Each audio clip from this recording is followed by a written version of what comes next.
आपका बहुत बहुत स्वागत है हमारे इस YouTube चैनल एजुकेशनल प्लेटफॉर्म में। आज हम लोग KVS 22-23 के PRT, TGT एवं PGT के हिंदी के सिलेबस पर डिस्कशन करेंगे और साथ ही साथ इसके जितने भी कंटेंट हैं उस पर भी हम लोग चर्चा करेंगे। तो आज के इस एपिसोड में हम PRT, TGT, PGT के हिंदी सिलेबस को पढ़ते हुए, देखते हुए, ध्यान देते हुए आगे की इसमें से जो महत्वपूर्ण टॉपिक है इसमें आज हम लोग एक एक करके चर्चा करेंगे, जिस पर कि आपको हम लोगों के लिए KVS का जो सिलेबस है वह कवर हो सके और आप अपनी परीक्षा को क्रैक कर सके। चलिए तो आगे बढ़ते हैं कि हमारा आज का यह जो KVS के लिए जो सिलेबस है हिंदी का, उसमें कौन कौन से टॉपिक मुख्य रूप से आ रहे हैं। आप हमारे इस चैनल के इस वीडियो को आखिरी तक देखें और उम्मीद करता हूं कि यह अच्छा लगेगा, जिसे आप अपने मित्रों के साथ शेयर कर सकते हैं, लाइक कर सकते हैं और अच्छा लगे तो इसको सब्सक्राइब भी कर सकते हैं। बाद बाकी अब आगे आपकी मर्जी है। आगे बढ़ते हैं कि इसमें कौन कौन से कंटेंट हमें पढ़ने हैं, उस पर हम लोग ध्यान दे रहे हैं। पहला है भाषा, भाषा के बाद है अलंकार, अलंकार के बाद संज्ञा एवं सर्वनाम के भेद, विशेषण और विशेषण के भेद। उसके बाद है क्रिया, क्रिया के बाद है अव्यय, अव्यय के बाद है लिंग, लिंग के बाद है उपसर्ग एवं प्रत्यय, वाक्य, उसके बाद है वाक्य का निर्माण करना, उसके बाद है वचन, वचन के बाद है पर्यायवाची शब्द, उसके बाद है विपरीतार्थक शब्द, उसके बाद है अनेकार्थी शब्द, उसके बाद हैं समानार्थी शब्द, उसके बाद हैं लोकोक्तियाँ, उसके बाद है मुहावरे, मुहावरे के बाद है तत्सम, तद्भव और उसके बाद है समास और आखिरी में है पद का परिचय। तो इसमें जैसा कि आप देख रहे हैं, भाषा हमारे व्याकरण का अंग है। भाषा, अलंकार, संज्ञा एवं सर्वनाम, ये सभी मुख्य रूप से ग्रामर में, व्याकरण में प्रयोग होने वाले जो हमारी भाषा के अंतर्गत या लिखने में, लिटरेचर के अंतर्गत कौन कौन सी शुद्धियाँ को ध्यान में रखना है, उस चीज़ों के बारे में हम लोग यहाँ पर पढ़ेंगे। इसमें से दो मुख्य बातें जो आगे बताना है वह यह है कि जैसे कि क्रिया का प्रयोग, अव्यय, लिंग इत्यादि का प्रयोग हम लोग अपने भाषा में कैसे करते हैं, इन सभी चीज़ों को हम लोग एक एक करके आगे पढ़ेंगे। लेकिन यहाँ जो आप देख रहे हैं वचन, एक वचन से बहुवचन बनाना, इसके लिए अधिक से अधिक संख्या में हमें प्रैक्टिस, अभ्यास की आवश्यकता पड़ेगी।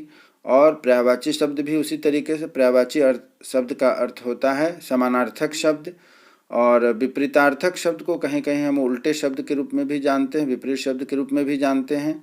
और अनेकार्थी शब्द, कहने का मतलब हुआ एक अर्थों के, एक शब्द के अनेक अर्थ होते हैं। इस तरीके के शब्दों को भी इसमें हम लोग पढ़ेंगे। समानार्थी शब्द, जैसे दो शब्द मिलते जुलते रहते हैं और उसका अर्थ अलग अलग होता है, इन्हें हम लोग समानार्थी शब्द कहते हैं। लोकोक्तियाँ, जो हमारे प्रादेशिक भाषा में या छोटे छोटे कोटेशंस के रूप में जो हमारे बोलचाल की भाषा में प्रयोग की जाती है, उसे हम लोकोक्तियाँ कहते हैं।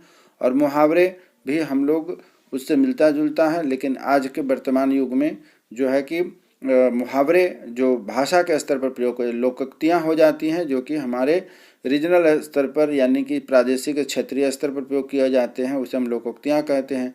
और किताबी भाषा के रूप में जब हम लोग इसको पढ़ते हैं आधुनिक रूप में, तो इन्हें हम मुहावरे के रूप में प्रयोग किए जाते हैं। ये मुहावरे के अर्थ कुछ विशेष निकलते हैं और मुहावरे कहे कुछ और जाते हैं, तो इस तरीके से इसका प्रयोग है। तत्सम, तद्भव, समास इत्यादि का हम लोग भी आगे के वीडियो में परिचय चर्चा करेंगे। तो आज मुख्य रूप से हम जो चर्चा करने जा रहे हैं वह भाषा, भाषा जो हमारे पेडागोजी में भी प्रयोग होता है और कैसे इसका हम लोग अपने इस KVC की या परीक्षा संबंधित परीक्षा, शिक्षक पात्रता परीक्षा में भी हम भाषा के पेडागोजी में, खास करके हिंदी में, इसका हम लोग प्रयोग कर सकते हैं। उसी पर आज चर्चा की जा रही है, उस पर आप लोग ध्यान से देखेंगे। भाषा, भाषा किसे कहते हैं, तो यहाँ पर हम लोग देखते हैं कि भाषा एक अर्जित संपत्ति है। क्या है? यह एक प्रकार की संपत्ति है। बात भी सही है, क्योंकि जितनी हमारे पास भाषा, जैसे कि हमारे जीवन में हमारे पास यदि जितनी अधिक संपत्ति होगी, हम उतने अधिक से आराम से अपने जीवन को व्यतीत कर सकते हैं। उसी प्रकार भाषा से संपन्न जितने हम अच्छे से होंगे, उतना ही हम किसी भी भाषा को, अर्थात उसका जो हमारा जो संपत्ति है, अर्थात उसका जो ज्ञान है, शब्दकोश है। भाषा हमें कैसे आती है? शब्दकोश से आती है। तो शब्दकोश भी हमारे लिए भाषा में क्या करता है? एक संपत्ति का काम करता है। उसे हम आसानी से समझ सकते हैं और उसका हम प्रयोग कर सकते हैं और अर्जित की जाती है। अर्थात भाषा हमें सीखने के लिए उसके जो शब्दकोश होते हैं उस पर हमें ध्यान देने होते हैं, तभी हम भाषा को अच्छे से सीख सकते हैं, बोल सकते हैं और समझ सकते हैं। तो इसलिए कहा गया है कि भाषा क्या है? कि अर्जित संपत्ति है। आगे चलते चलते एक चीज़ और मैं बताना चाहता हूँ अभ्यर्थियों कि आप जो हमारे इस नोट्स में देख रहे हैं कि रेड लाइन, लाल कलर से, लाल रंग से जो जितने भी अंडरलाइन किए हुए हैं वे सभी महत्वपूर्ण बिंदु हैं और वहाँ से प्रश्न बनते हैं। जैसे कि आपसे पूछा जाएगा, भाषा संपत्ति है, कैसी संपत्ति है? तो अर्जित संपत्ति है। यह अपने आप नहीं आती है कहीं से, इसको हमें अर्जन करना पड़ता है। जैसे कि धन संपत्ति भी कहीं ना कहीं से हमें किसी न किसी माध्यम से अर्जन करना पड़ता है, वो उसके लिए प्रयास करने पड़ते हैं। उसी प्रकार से भाषा भी है कि हम जब प्रयास करते हैं तब ही सीख पाते हैं, और जब सीख पाते हैं तो वही हमारी संपत्ति होती है। हम दूसरी की बात को समझते हैं और अपनी बात को रख पाते हैं। तो इसीलिए कहा जा सकता है कि भाषा एक अर्जित संपत्ति है। दूसरा है कि समय भाषा नियमबद्ध व्यवस्था होती है।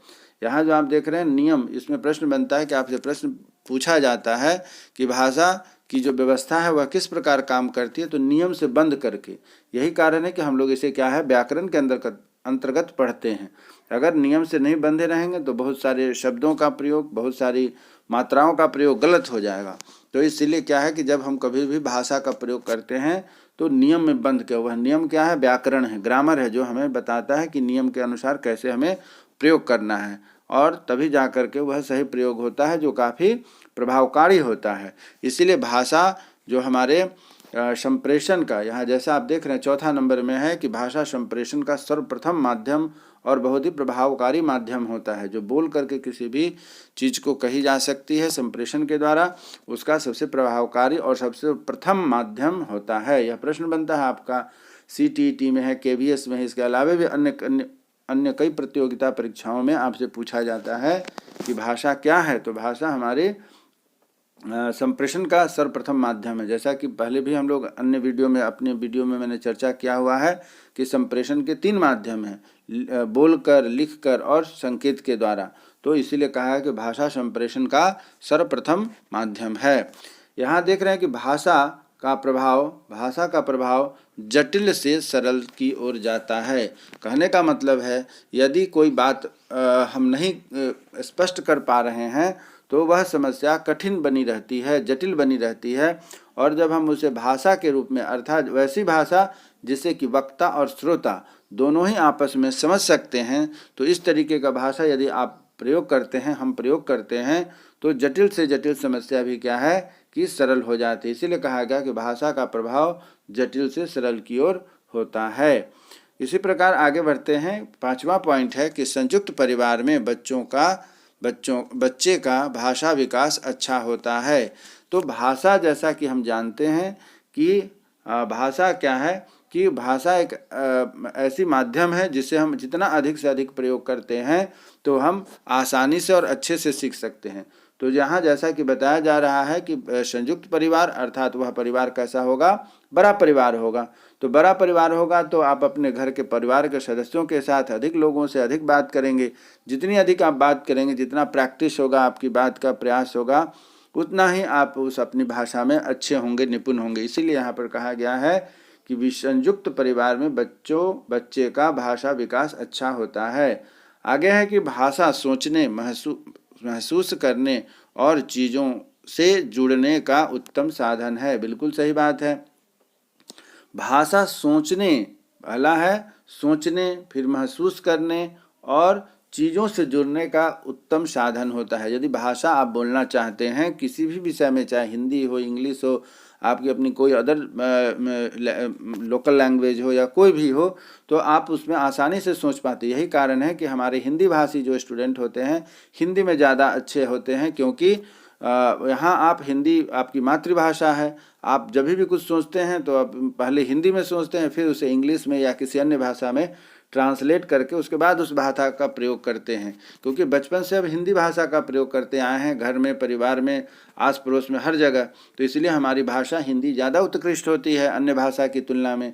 इसीलिए हमें जब कुछ भाषा कही जाती है दूसरी भाषा में, तो उससे पहले हम हिंदी में समझते हैं, फिर दूसरी भाषा में उसे ट्रांसलेट करके उनका प्रयोग करते हैं। तो भाषा सोचने, महसूस करने और चीज़ों से जुड़ने का एक उत्तम साधन है। यहाँ आपसे ऑप्शन में प्रश्न पूछता है, या तो फिल इन द ब्लैंक्स में पूछेगा या 4 ऑप्शन देंगे कि यह कौन सा साधन है, संप्रेषण में आता है, तो आपको उसका जवाब देना होगा कि यह एक उत्तम साधन है। चलिए 7वां पॉइंट है कि भाषा को सीखने के लिए संबंध व भाषा का वातावरण होना चाहिए। भाषा को सीखने के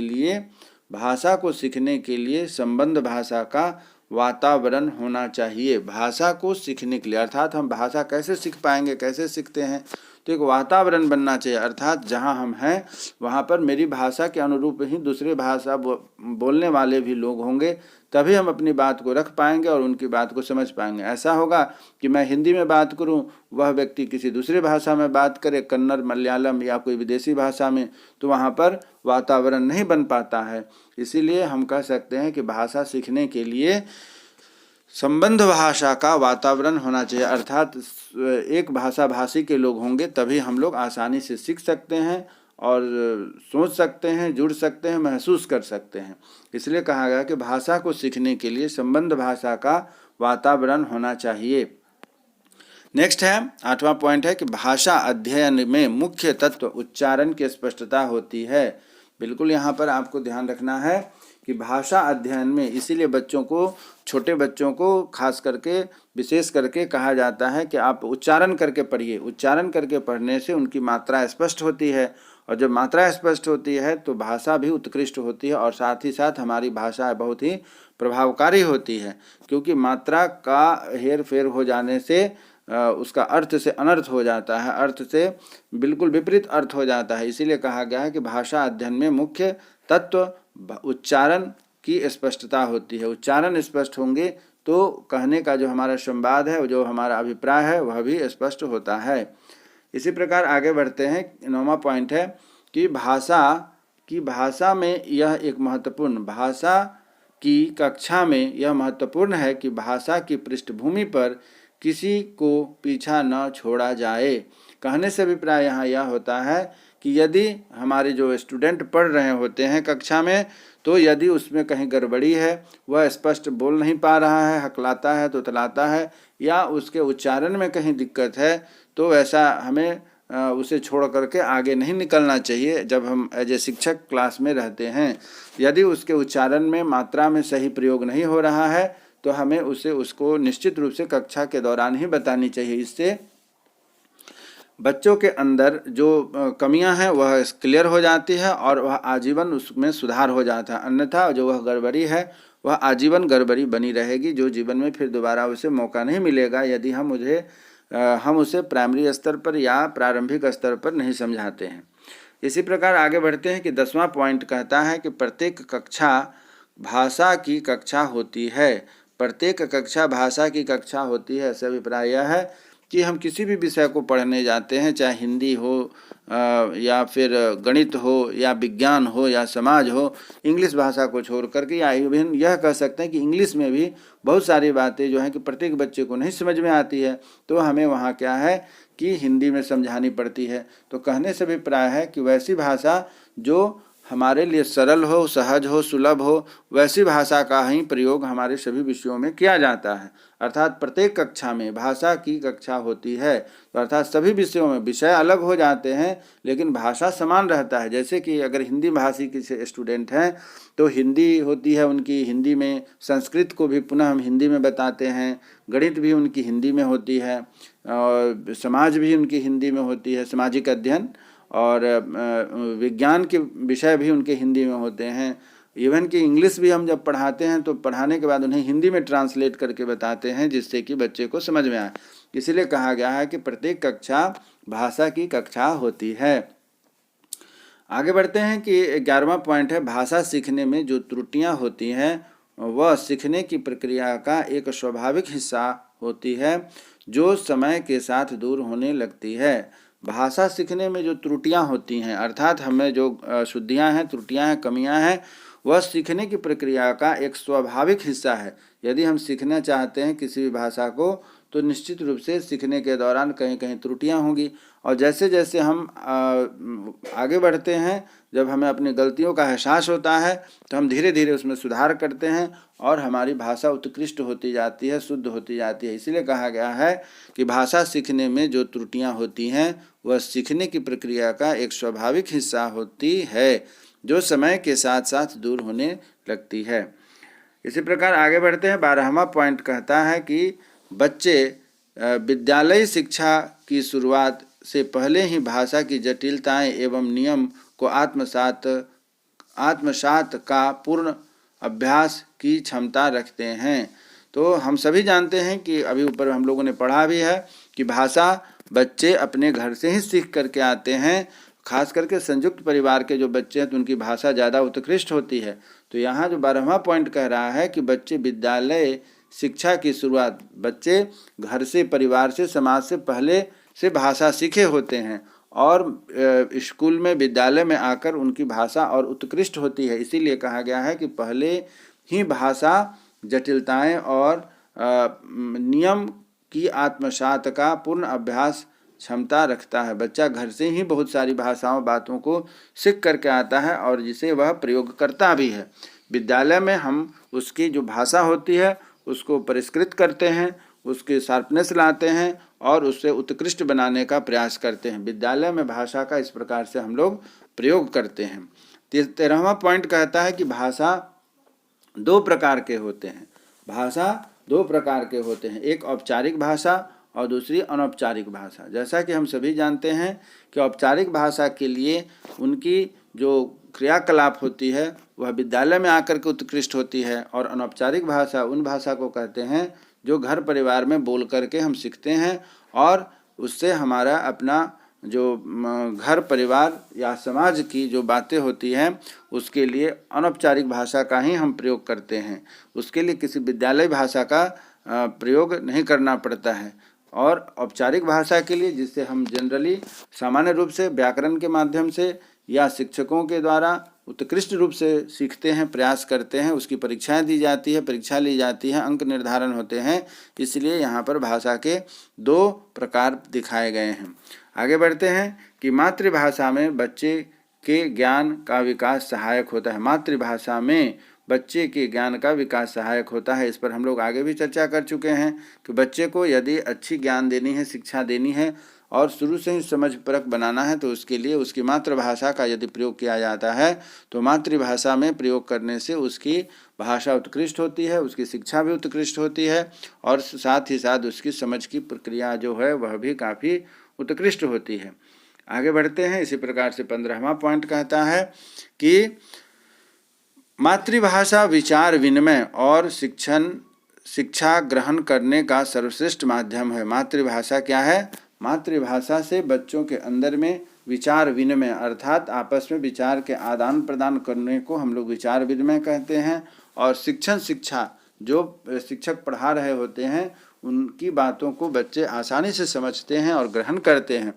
इसीलिए मातृभाषा विचार विनिमय और शिक्षा ग्रहण करने का श्रेष्ठ माध्यम है। तो हमें अभी नई शिक्षा नीति भी आई है, उसमें आपको कहा जाता है कि बच्चों को जो प्रारंभिक शिक्षा दी जानी चाहिए वह उनकी मातृभाषा का अधिक से अधिक प्रयोग करना चाहिए, जिससे कि उनका शिक्षा जो है कि सरल हो सकेगा। अगला पॉइंट है, आगे बढ़ते हैं कि शिक्षक की स्वयं की भाषा प्रयोग की कुशलता बच्चों की भाषा प्रयोग के लिए आदर्श रूप प्रस्तुत करते हैं।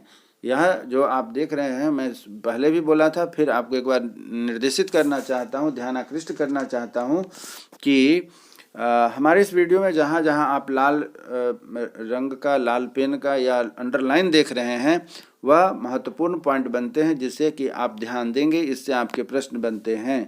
तो प्रश्न यह है कि शिक्षक की स्वयं की भाषा प्रयोग की कुशलता अर्थात शिक्षक को अपनी भाषा कुशल रखनी चाहिए, व्याकरण संबंधित हो या फिर प्रयोग संबंधित हो, जिससे कि बच्चे उनका नकल करते हैं, सीखते हैं। तो जब बच्चे शिक्षकों का नकल करते हैं, सीखते हैं, सीखने का प्रयास करते हैं, तो वैसी स्थिति में यह हम शिक्षक की जिम्मेवारी बनती है कि भाषा हमारी कुशल हो, उत्कृष्ट हो, उपयुक्त हो, प्रभावकारी हो, उससे बच्चे सीखते हैं। इसीलिए कहा गया है कि शिक्षक की स्वयं की भाषा प्रयोग की कुशलता बच्चों की भाषा प्रयोग के लिए आदर्श रूप प्रस्तुत करती है। चलिए मित्रों, तो अब हम लोग अपना आगे टॉपिक शुरू करते हैं, वह बहुभाषिकता। दूसरा टॉपिक क्या है? बहुभाषिकता। अर्थात जैसा कि नाम से स्पष्ट हो रहा है, बहुभाषिकता से मतलब है एक से अधिक भाषा का प्रयोग हम क्या है, कैसे है, अपनी समाज में, अपने विषय में, अपने परिवार में कैसे करते हैं और कैसे क्या है, इस पर हम लोग आगे चर्चा करते हैं। तो आगे है कि बहुभाषिकता अर्थात एक से अधिक भाषा के बारे में यहाँ पर चर्चा हो रही है। तो अगला पहला पॉइंट है बहुभाषिकता का, वह है कि संस्कृति मनुष्य के व्यक्तित्व का निर्माण करती है। बिल्कुल है सही, यह बात आपका प्रश्न बनता है कि संस्कृति हमारे लिए कितना उपयोगी है। तो इससे मनुष्य अर्थात हमारे व्यक्तित्व का निर्माण होता है। व्यक्तित्व का निर्माण कैसे होता है, यह भी हम आगे अभी चर्चा करेंगे, देखते हैं। दूसरा पॉइंट है कि बच्चे प्रारंभ से ही बहुभाषी होते हैं। बहुभाषी कहने का मतलब है कि बच्चे जब बोलचाल की भाषा में प्रयोग करते हैं तो माता पिता के साथ जिस भाषा का प्रयोग करते हैं उस तरीके से खेलकूद में फिर कुछ अलग भाषा का भी प्रयोग करने लगते हैं, क्योंकि वह समाज से सीखते हैं। विद्यालय जाते हैं तो वहाँ पर शिक्षक उन्हें समझाते हैं, तो वहाँ पर एक से अधिक भाषा को भी सीखते हैं। इसीलिए बच्चे प्रारंभ से ही बहुभाषी, कई बात जो कही जाती है, घर में परिवार में एक भाषा सीखते हैं, माता पिता जो होते हैं उनके पहले गुरु हैं तो वहाँ से वह भाषा सीखना शुरू करते हैं, फिर समाज में बाहर निकलते हैं तो सामाजिक परिवेश जैसा रहता है उस तरीके की भाषा का सीखते हैं, और साथ ही साथ जब विद्यालय में जाते हैं तो वहाँ पर उनकी भाषा अच्छी, उत्कृष्ट, समृद्ध तथा प्रभावकारी बनती है, और इस प्रकार से बच्चे एक साथ कई भाषाओं को सीख करके बहुभाषी बनते हैं। तीसरा पॉइंट है कि बहुभाषिकता संज्ञानात्मक विकास में सहायक होता है। यहाँ जैसा कि हम देख रहे हैं, क्या कहा जाता, आपसे प्रश्न पूछता है कि बहुभाषिकता विकास में सहायक कैसे है, तो हमें इसमें बताना होगा कि बहुभाषिकता विकास में सहायक है संज्ञानात्मक रूप से। संज्ञानात्मक से अभिप्राय है बौद्धिक रूप से, अर्थात उसकी बौद्धिक विकास जब होती है तो उसमें क्या होता है, क्या संज्ञानात्मक विकास विकसित होता है और उसमें जो बुद्धिमत्ता है वह विकसित होती है। इसीलिए कहा गया है कि बहुभाषिकता, जब आप एक से अधिक भाषा में प्रयोग करना सीखते हैं, अधिक भाषा को सीखते हैं, तो वहाँ पर क्या है कि आपकी भाषा उत्कृष्ट होती है, और वैसी स्थिति में आप एक साथ कई भाषाओं का प्रयोग करते हैं, सामंजस्य होता है, और आप दूसरी की भाषा से भी बहुत कुछ सीख सकते हैं। इसीलिए कहा गया है कि बहुभाषिकता संज्ञानात्मक विकास में सहायक होता है।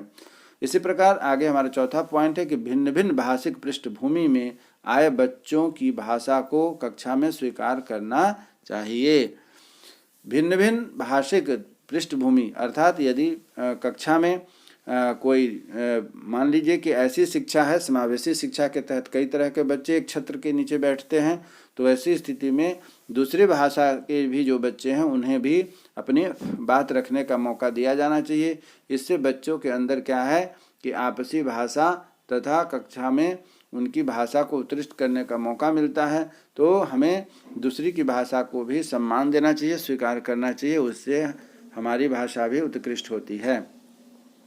अगला पॉइंट है कि लोकगीतों को भाषा की कक्षा में स्थान दिया जाना चाहिए। लोकगीत अर्थात हम जहाँ रहते हैं वहाँ पर कुछ प्रादेशिक भाषाएं होती हैं, उसे भी यदि हम अपने बोलचाल की भाषा में यदि हम मौका देते हैं तो क्या है कि वह उससे भी क्या है काफ़ी संस्कृति उत्कृष्ट और उसकी विशेषता हमें परिचित होती है। तो लोकगीतों को भाषा की कक्षा में स्थान दिया जाना चाहिए, क्योंकि इससे बच्चे संस्कृति विशेषताओं से परिचित होते हैं।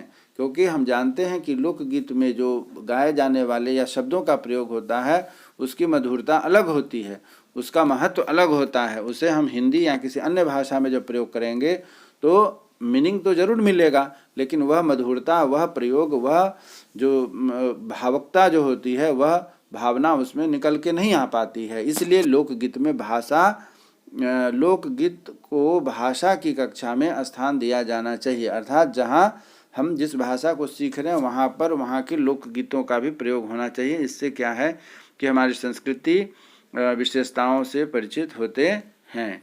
चलिए आगे बढ़ते हैं। इसी प्रकार हमारा तीसरा पॉइंट है भाषा शिक्षण का उद्देश्य। तीसरा पॉइंट है भाषा शिक्षा के उद्देश्य। जो भाषा हम सीख रहे हैं उसका क्या उद्देश्य है? तो इसके दो उद्देश्य हैं, पहला प्राथमिक स्तर पर और दूसरा है उच्च प्राथमिक स्तर पर। तो प्राथमिक स्तर पर क्या है? ज्ञानात्मक उद्देश्य, कौशलात्मक उद्देश्य तथा अभिवृत्तात्मक उद्देश्य। ज्ञानात्मक उद्देश्य से प्राथमिक स्तर पर अर्थात बच्चों को प्रारंभिक स्तर से अगर भाषा का ज्ञान हो सही तरीके से तो उसके अंदर ज्ञान का विकास होता है। जब ज्ञान का विकास होता है तो उसके अंदर कौशल अर्थात स्किल और अर्थात अन्य गुणों का भी विकास होता है। और अभिवृत्ति मतलब उसके अंदर जो कमियां रहती हैं उसमें वह कमी को दूर करने का मौका मिलता है। अतः कहा गया है कि भाषा को प्राथमिक स्तर से ही हमें प्रयोग करना चाहिए। उसके यह 3 गुण दिखते हैं यदि हम उनको प्राथमिक स्तर से ही भाषा का प्रयोग करना शुरू करें। दूसरा है कि उच्च प्राथमिक स्तर पर। उच्च प्राथमिक स्तर से अभिप्राय यह है कि प्राइमरी से ऊपर जब ऊपर उठते हैं तो वहाँ पर ज्ञानात्मक तो होता ही था प्राथमिक में, कौशलात्मक भी, और साथ में एक नई चीज़ आ जाती है वह सृजनात्मक अर्थात बच्चों के अंदर खुद ही क्रिएटिविटी आनी शुरू हो जाती है। इसलिए हम देखते भी हैं, पाते भी हैं और हम बच्चों से करवाते भी हैं कि क्लास 4वीं और 5वीं के बाद बच्चों को हम खुद से उनके अंदर अपने प्रश्न अभ्यास करवाना शुरू कर देते हैं, ज्ञानात्मक, कौशलात्मक और अभिवृत्तात्मक। ये तो पहले से हमारे पास होते हैं प्राइमरी स्तर प्राथमिक स्तर से।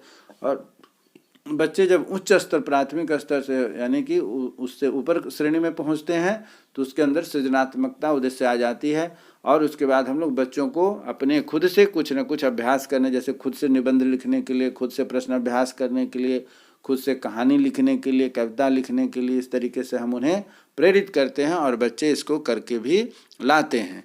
तो उच्च प्राथमिक स्तर में एक नया क्षेत्र जुड़ जाता है, वह है सृजनात्मकता अर्थात बच्चों में क्रिएटिविटी आ जाती है। इसी प्रकार आगे बढ़ते हैं कि छात्रों में सृजनात्मक शक्ति का विकास करना भाषा के द्वारा, जैसा कि अभी ऊपर में हम लोगों ने पढ़ा कि उच्च प्राथमिक स्तर में बच्चों के अंदर जो है कि वह सृजनात्मक शक्ति का विकास होने लगता है। तीसरा पॉइंट है कि छात्रों में शुद्ध, सरल, स्पष्ट ढंग से आत्म अभिव्यक्ति की योग्यता उत्पन्न करना है। छात्रों में शुद्ध, ध्यान देंगे, शुद्ध, सरल, स्पष्ट, इन तीनों विशेषों को बहुत ध्यान देना चाहिए हम शिक्षकों को। बच्चों को जब हम सिखाते रहते हैं तो उन्हें हम यह बताना है कि जिस भी मात्रा का हम प्रयोग करें या जिस भी शब्द का प्रयोग करें वह शुद्ध होनी चाहिए, सरल होनी चाहिए और स्पष्ट होनी चाहिए, जिससे कि हम अपने मन की भावों को, अपनी बातों को दूसरों के सामने स्पष्ट करके, यही बात कही जा रही है कि आत्म अभिव्यक्ति की योग्यता उत्पन्न करता है। इससे हम क्या होगा कि अपनी बातों को स्पष्ट करके दूसरे श्रोता के सामने रख सकेंगे, जिससे हम अपनी बातों को रखना चाहते हैं तो इससे बात स्पष्ट होगी। और दूसरे भी यदि शुद्ध, सरल और स्पष्ट ढंग से रखते हैं तो सभी श्रोताओं को समझने में आसानी होगी। चौथा पॉइंट है इसी पर कि दूसरों की बातों को ध्यान से सुनना और सुनी गई बात पर अपनी टिप्पणी देना। यह आजकल विशेष करके देखा जाता है, जो यंग जनरेशन है, जो आज का युवा वर्ग है, बहुत जल्द बात को जवाब देना शुरू कर देते हैं। सुनने के पेशेंस उनके पास कम होती है। तो कहा गया है कि पहले सुनिए फिर बोलिए, पहले सुनिए फिर गुनिए और तब बोलिए, अर्थात वन स्पीक ट्वाइस थिंक, 2 बार सोचिए समझिए फिर जा कर के बात को बोलनी चाहिए। उससे क्या होती है कि बात स्पष्ट होती है, प्रभावकारी होती है। तो कहा गया कि दूसरों की बात को ध्यान से सुनने और सुनी गई बात पर अपनी टिप्पणी देना चाहिए। इससे बात क्या है कि आपकी प्रभावकारी होगी और पूरी बात सुने रहेंगे तो उससे बहुत सारी समस्या का समाधान कहने वाले के प्रश्न में ही छिपा होता है। इस प्रकार दूसरों की बातों को ध्यान से सुनना और सुनी गई बात पर अपनी टिप्पणी देना चाहिए, ना कि पूरी बात को समझे बिना ही हम बोलने लगते हैं तो ऐसी स्थिति में वह बात स्पष्ट नहीं हो पाती है। चलिए आगे बढ़ते हैं। 5वां पॉइंट है प्राथमिक स्तर पर भाषा शिक्षा का उद्देश्य। भाषा शिक्षा का उद्देश्य है कि बच्चे विभिन्न स्थितियों में भाषा को प्रभावी कर सकें। प्राथमिक स्तर पर भाषा शिक्षा का उद्देश्य है कि बच्चे विभिन्न स्थितियों में भाषा का प्रभावकारी प्रभावी कर सके। अर्थात जो बच्चे भाषा सीख रहे हैं वह यह सीखना कि स्टेप बाय स्टेप, अर्थात जैसे जैसे हमारे कक्षा बढ़ती जाएगी भाषा भी कठिन होती जाती है, अर्थात भाषा को हमें उच्च स्तर से सीखना है। और जिस तरीके से हम भाषा सीखते हैं उससे क्या है कि वह हमारी बात ज़्यादा प्रभावी होती है और हमें उसका प्रयोग करने भी सीखना है। नेक्स्ट पॉइंट है कि बच्चे प्राथमिकता स्तर पर भाषा शिक्षण का उद्देश्य, उच्च प्राथमिकता स्तर पर भाषा शिक्षण का उद्देश्य है भाषा की बारीकी और सौंदर्य बोध को समझने की क्षमता का विकास करना। तो जैसे जैसे उच्च प्राथमिकता यहाँ स्पष्ट हो रही है कि हमारा जब क्लास बढ़ता है, ऊपर क्लास में हम जाते हैं, तो वहाँ पर हमारा क्या है, उच्च प्राथमिकता स्तर पर भाषा शिक्षण का उद्देश्य बढ़ जाता है, बदल जाता है। वहाँ हम भाषा की बारीकी और सौंदर्य बोध, अर्थात भाषा को हम कितने खूबसूरत ढंग से रखें जिससे कि प्रभावकारी हो, या फिर हमारा जो कहा गया कथन है वह हल्का ना हो। इस चीज़ का अपने आप में यह एक बहुत बड़ी कला होती है कि हम बच्चों के सामने या दूसरों के सामने कैसे इस बात को रखें कि उसके अंदर हमारी जो बात है वह प्रभावकारी ढंग से उतर सके। उसके लिए कहा गया है कि उच्च प्रभावकारी स्तर पर भाषा शिक्षण का उद्देश्य है कि भाषा की बारीकियों को, सौंदर्य बोध को समझे तथा क्षमता का विकास करें। इसी प्रकार आगे बढ़ते हैं। अब नया टॉपिक है भाषा का विकास। भाषा का विकास कैसे हुआ है और इसमें हमारे मनोवैज्ञानिकों ने क्या क्या अपने अपने सुझाव दिए, इस पर विशेष करके हमें ध्यान देने की आवश्यकता है। भाषा को जन्मजात मानते हैं, अर्थात बच्चे भाषा सीखने की क्षमता साथ में पैदा लेकर के होते हैं। इसमें आपको विशेष ध्यान देना है। यह कथन किनका है? चोम्स्की साहब का कहना है। भाषा को जन्मजात मानते हैं, अर्थात बच्चे को हम बाहर से भाषा नहीं सिखा सकते हैं। भाषा क्या है? बच्चे जन्मजात लेकर के आते हैं और भाषा को सीखने की क्षमता वह जन्मजात होती है। बच्चे अपनी भावनाओं को जन्म से ही प्रकट करते हैं, बोलकर, रोकर, हंसकर। इस सभी के माध्यम से बच्चे अपनी बातों को बचपन से ही जन्मजात लेकर के आते हैं। हम उन बच्चों को बाद में उनकी उत्कृष्ट रूप को, यानी कि उसके सुधारात्मक रूप को सिखाते हैं, जिससे उन बच्चों का विकास होता है। लेकिन यह देखा जाए तो बच्चे अपने साथ जन्मजात रूप से ही अपनी भाषा को लेकर के आते हैं। कभी अपनी बातों को हंसकर, रोकर और अन्य माध्यमों से इशारे के द्वारा अपनी भाषा को अपने माता पिता के सामने रखते हैं, जिससे कि माता पिता उनकी बातों को समझ जाते हैं। चोम्स्की साहब और आगे कहते हैं, यह भी बहुत महत्वपूर्ण सवाल है जो कि कई बार आपकी परीक्षा में आ चुका है कि भाषा मस्तिष्क का विकास है। पूछा जाता है कि मस्तिष्क का विकास कैसे होता है, तो भाषा के माध्यम से होता है। जितनी अच्छी भाषा होगी, उत्कृष्ट भाषा होगी, उसी हिसाब से उसका मस्तिष्क का विकास भी होगा। चोम्स्की साहब का और भी कहना है कि व्यवहार या अनौपचारिक व्याकरण का विकास चोम्स्की ने दिया है। व्यवहार से अभिप्राय है कि बच्चे जैसे छोटे होते हैं तो उन्हें शुरू में अपने बोलचाल, मित्र, भाई बहन, माता पिता से वह सीखते हैं कि कैसे हमें बोलना है, और जब वह बड़ा होता है तब वह जा कर के ग्रामर के माध्यम से सीखता है कि कहाँ हमें लिंग का प्रयोग करना है।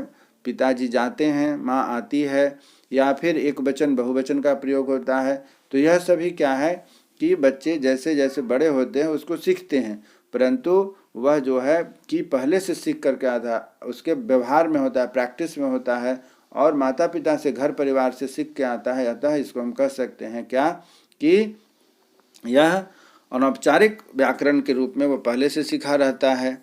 आगे पॉइंट है कि भाषा के सामाजिक, अर्थात सामाजिक अंतःक्रिया स्वरूप पर बल देती है।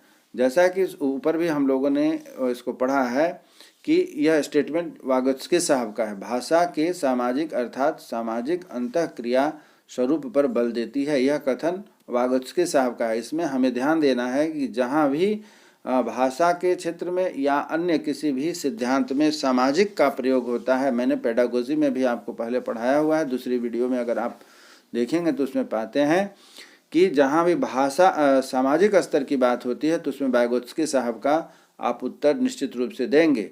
तो यहाँ है कि भाषा के सामाजिक अर्थात सामाजिक अंतःक्रिया का स्वरूप बदल देता है।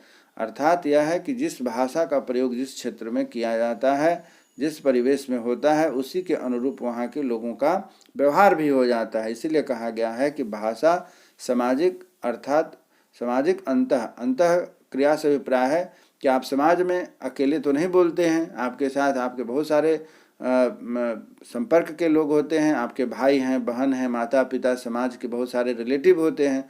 तो उसमें अंतः क्रिया अर्थात अपनी बातों को रखने के लिए जिस तरीके का भाषा का हम प्रयोग करते हैं उससे भी बात स्पष्ट होती है। आगे बढ़ते हैं कि अंतः क्रिया अंतःवाक भाषा का विकास करती है। अंतः क्रिया अंतःवाक क्रिया का विकास करती है। इसमें भी आपका प्रश्न बनता है, कई बार पूछ चुका है कि अंतः क्रियाएं अर्थात जो हम आपस में बोलचाल की भाषा का प्रयोग करते हैं उसे अंतः क्रिया का विकास होता है। इसी प्रकार आगे बढ़ते हैं कि भाषा के अनुकरण के माध्यम से सीखी जाती है। भाषा कभी भी जो विशेष करके उत्कृष्ट स्तर की जो भाषा होती है, जो हम लोग प्रयोग करते हैं बोलचाल की भाषा में, वह क्या है कि हम सीखने का प्रयास करते हैं अपने से बड़ों से, अपने से शिक्षकों से, और उसका ही हम प्रयोग अपने जीवन में करते हैं। हिंदी हो या इंग्लिश हो या और भी भाषाएं, जितना भी हम अपने आवश्यकता अनुसार सीखते हैं वह अनुकरण करके सीखते हैं। इसमें भी आपका प्रश्न बनता है कि भाषा सीखने का क्या तरीका है। तो भाषा सीखने का सबसे पहला तरीका और सबसे जो प्रभावकारी तरीका है वह अनुकरण के माध्यम से हम सीखते हैं और सीखने का प्रयास करते हैं। यहाँ विशेष करके देखिएगा, जिन प्याजे साहब का यह कहना है, जहाँ अहम केंद्रित, नक्कल या सेल्फ टॉक, कुछ बच्चे ऐसे होते हैं जो अपने आप में बात करते हैं, वह उच्च श्रेणी के बच्चे होते हैं जो वैज्ञानिक बनेंगे या फिर लेखक बनते हैं, कलाकार बनते हैं। वैसे जो बच्चे होते हैं वह आत्म केंद्रित होते हैं, सेल्फ टॉक करते हैं। और सामान्य बच्चे भी हैं कि अपने से बड़ों को देख करके नकल करके सीखते हैं। तो इस तरीके के जहाँ पर शब्दों का प्रयोग होगा वहाँ पर आप उसका उत्तर जिन प्याजे दे सकते हैं। पांचवा है कि पांचवा पॉइंट है भाषा शिक्षण और शिक्षण विधियाँ। इसमें हम लोग पढ़ेंगे कि वैसे कौन कौन सी भाषा विधियां हैं जो हमारे हिंदी भाषा को या भाषा को सीखने के लिए प्रयोग में लाई जाती हैं। जैसा कि हमने शिक्षण विधियों के बारे में पढ़ चुके हैं, आगे भी हमारा एक अन्य वीडियो है विभिन्न भाषा की विधियां कौन कौन सी हैं।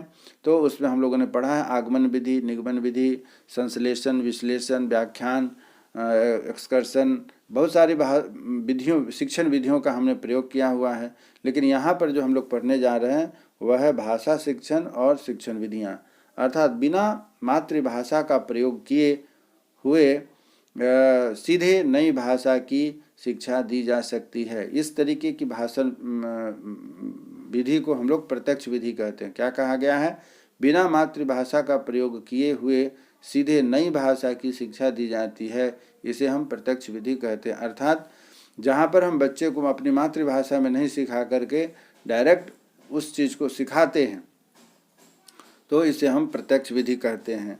अर्थात बच्चे को आप जिस भी भाषी के क्षेत्र हैं उसमें न सिखा करके डायरेक्ट जो भाषा सिखानी है उस भाषा का प्रयोग करने लगते हैं और बच्चा सीखता है, तो इसे हम प्रत्यक्ष विधि का नाम देते हैं। दूसरा है कि विद्यार्थी को व्याकरण के नियम पहले ही सिखाए जाते हैं। यह मान लिया जाता है कि सीखने वाले को अपनी मातृभाषा पर अधिकार है। कहने का मतलब यह हुआ, इस विधि को हम लोग अनुकरण विधि कहते हैं।